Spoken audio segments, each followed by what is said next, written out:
C'est ça qu'on ne comprenait pas avant. C'est ce qui nous a fatigués. La sorcellerie, c'est une petite affaire, puisque la Bible nous est composée de l'Ancien Testament, qui va vers le physique, et le Nouveau Testament, qui va vers l'invisibilité. Ces deux parties doivent être respectées.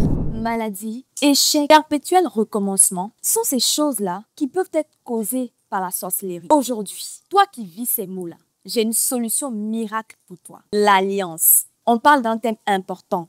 L'alliance contre la sorcellerie. C'est quoi l'alliance? Comment est-ce que l'alliance peut aider une personne qui est oppressée par la sorcellerie? C'est de ça que nous allons parler. Pour ce faire, je ne serai pas seule, je serai avec notre papa. Alors papa, aujourd'hui, on va parler de quelque chose de très important. Voilà, il y a plusieurs personnes qui ne savent pas que la solution à leur problème, c'est l'alliance. Et aujourd'hui, on va en parler. Papa, la première question que je vais te poser, alors c'est quoi la sorcellerie? Voilà. La sorcellerie, c'est un état spirituel qui est composé du démon et de l'âme de l'homme. Quand le démon réussit à posséder l'âme de l'homme, l'homme devient un esprit humain. C'est-à-dire que maintenant, il est régi par le démon, il reçoit les ordres du démon, il applique les ordres du démon. Mais la Bible nous dit, c'est l'âme qui pêche qui sera condamnée. Le but du démon, c'est d'amener l'homme à la condamnation, à perdre son salut. Effectivement, c'est un principe d'identification. C'est-à-dire que normalement, l'âme est gérée par l'esprit de l'homme. L'âme n'est pas gérée par un démon. Ça doit être assez clair. Mais le démon, c'est l'esprit malin. Il essaie de s'accaparer de l'âme de l'individu. Mais comment il procède? Sa technique, c'est l'identification. C'est-à-dire qu'il va tout faire pour toucher la volonté de l'homme. Et par quel biais? C'est par la pensée. C'est-à-dire, s'il dit par exemple que la Bible, sa couverture est rouge, et lui dit que la couverture est noire. Si cet individu est d'accord avec lui que la couverture, bien qu'elle soit rouge, elle accepte que ce soit noir, elle croit que c'est noir, en ce moment, il a ouvert une porte, le démon rentre par cette porte et le possède. C'est ça la possession. Le démon agit de deux façons, la possession et l'oppression. Mais la possession, c'est pas le principe de l'identification. Et la Bible dit, si je vis, ce n'est pas moi qui vis, mais c'est Christ qui vit en nous. Et le démon veut vivre en toi. Et même lorsqu'il accapare vraiment ta pensée, il va accaparer ta volonté. Tu feras ce que lui, il veut que tu fasses. Et ça, c'est pas du tout bon. Il fait des dégâts. Et puisque tu es d'accord avec lui, ces dégâts vont sur ton compte. Et c'est toi qui es jugé. Dans le livre de Genèse 5, on voit bien ce problème se poser où, d'abord, avant ça, Dieu a dit, tu ne mangeras pas le fruit de cet arbre. Le jour où tu en mangeras, tu mourras. Et le diable dit, non, c'est pas ça. C'est parce que le jour où tu vas manger, tu seras comme un Dieu. Ève a cru à ça, et elle a été un peu enflée d'orgueil. Elle a mangé, elle a posé l'acte, et elle a été chassée du jardin. Elle est fille Adam. C'est le principe de l'identification. Mais pourquoi c'est survenu? C'est une faiblesse du système que Dieu a mis en place. Dieu était de la dualité. Il y avait Dieu, il y avait Adam. Comment ça? Parce que Dieu dit que le soir, il parcourait le jardin. Ça veut dire qu'ils n'étaient pas au même endroit, au même temps. Donc Dieu a vu la faiblesse du système et il a dit non, la seule façon de protéger maintenant mon fils, c'est d'entrer dans mon fils. Si je rentre dans mon fils, Christ en nous, l'espérance de la gloire, en ce moment je vais protéger réellement mon fils. Parce que quand ils vont venir attaquer mon fils, je suis dans mon fils, présent dans mon fils, ils ne pourront rien contre lui. Alors, comment un homme devient sorcier? Souvent, c'est le principe de la convoitise. Et souvent, les gens vont consulter, ils vont faire des choses qui ne sont pas bien. Le diable va te lancer dans des procédures. Et ces procédures sont des procédures souvent contre nature. Et si tu poses l'acte, c'est que tu t'es identifié à lui. Et si tu t'identifies à lui, tu es condamnable. Et quand tu es condamnable, tous les actes que le démon va poser, et même, c'est sur ton compte. Tu dois payer. Sinon, ce n'est pas l'homme lui-même qui va tuer. L'homme ne tue pas. Il ne va pas trouver la nuit son frère et le tuer. Mais c'est le démon qui va le tuer. C'est parce que l'homme est tenté par la convoitise, la méchanceté, la haine, la destruction. Mais le démon est là pour t'aider dans la destruction. Lui, il attaque ça. Si tu l'envoies dans son ministère, il va faire. Alors, papa, comment quelqu'un, voilà, une personne peut savoir que dans ma vie, c'est l'œuvre de la sorcellerie qui agit? Bon, d'abord, il faut voir le credo même de la sorcellerie, c'est le mal.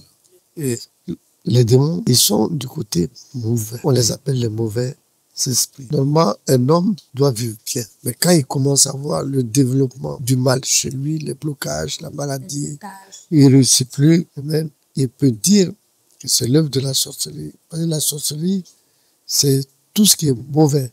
Et malheureusement, il y a des conséquences qui sont dramatiques. Tu perds tout. Effectivement, quand un homme commence à perdre beaucoup de choses, il pense à la sorcellerie. Papa vient de le dire, hein, quand il y a plein de choses qui ne vont pas dans vos vies, ça peut être l'œuvre de la sorcellerie. on va attaquer la solution que Dieu vous a révélée. L'alliance qui nous aide à sortir de la sorcellerie. Qu'est-ce que l'alliance, papa? L'alliance, c'est être un avec Dieu. Mais en principe, quand on regarde, c'est pas possible. On se dit, bon, comment moi, charnel, vendu au péché, je peux être un avec Dieu? Et je dis, non, faut pas parler comme ça. Bien au contraire, il faut réfléchir. Parce que la Bible nous dit que l'Esprit de Dieu nous anime.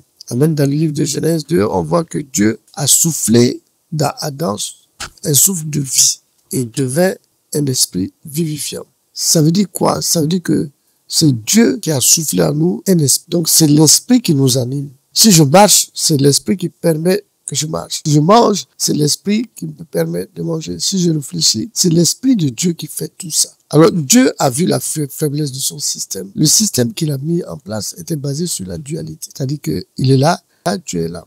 Et le diable peut rentrer au milieu. C'est toujours comme ça, il fait dans les mariages, dans ton travail, il rentre au milieu, il garde tout. Dieu dit, mais pour mon enfant, si mon enfant et moi, nous sommes un, si je rentre dans mon enfant, car son corps est le temple du Saint-Esprit, Christ à moi l'espérance de la gloire, qu'est-ce que le diable peut faire? Donc il a dit la solution, certainement, c'est l'alliance, que je puisse rentrer en Dieu. Mais est-ce possible? C'est possible, mais toi, si tu penses que l'alliance est physique, mais tu passes à côté. Mais si toi, tu comprends, tu réfléchis, et que tu dis que c'est tout à fait normal, que l'esprit que Dieu t'a donné, c'est sa chair, c'est lui-même, et il peut revenir chez lui. Le retour de l'enfant prodigue, donc il peut revenir chez lui. Dans ce moment, on voit que l'alliance, c'est une vertu cardinale, c'est quelque chose qui est bien pensé par Dieu. Que la Bible débouche sur ça. C'est la finalité de revenir à Dieu. Puisque dans le livre d'Apocalypse, il a dit que nous allons vivre 1000 ans avec lui sur la terre. Ça veut dire que le principe de l'unité, parce que Dieu est un. Et il a dit dans Jean 17, il faut que toi, tu sois un en lui. Donc, s'il nous a émis dans la Bible, cette possibilité d'être un avec lui, ça veut dire que c'est tout à fait normal, selon lui, que lui et nous, nous fassions un. Puisque l'esprit qui nous anime, c'est lui-même. Comment lui-même il se reconnaît en nous-mêmes? Comment il ne peut pas prendre cette partie qui est à lui, qui est une partie de lui, et l'attirer vers lui? Je crois que c'est l'alliance, c'est la solution. Malheureusement, quand on regarde la Bible, on voit que l'alliance est invisible et l'âge est visible. On comprend bien l'âge, on appelle l'âge de l'alliance. Mais on ne comprend pas l'alliance parce qu'elle est spirituelle, invisible. C'est normal, puisque la Bible est composée de l'Ancien Testament qui va vers le physique et le Nouveau Testament qui va vers l'invisibilité. Donc, ces deux parties doivent être respectées. Donc, l'alliance, c'est un salut. Effectivement, si je suis un avec Dieu, je suis dans l'éternité. C'est ça. Et si je suis dans l'éternité, le démon n'arrive pas là-bas. Donc, je suis sauvé. L'antidote de tous les maux, l'antidote de la sorcellerie, c'est l'alliance.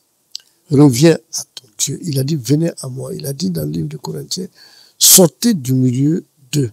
Venez à moi, je vous accueillerai. Je serai pour vous un père, je serai pour vous votre Dieu. C'est la garantie de la prospérité. C'est la garantie des soins qu'il va te donner parce que tu vas être maltraité dans ce monde. L'alliance est une réalité. La copie de l'alliance, c'est l'assurance.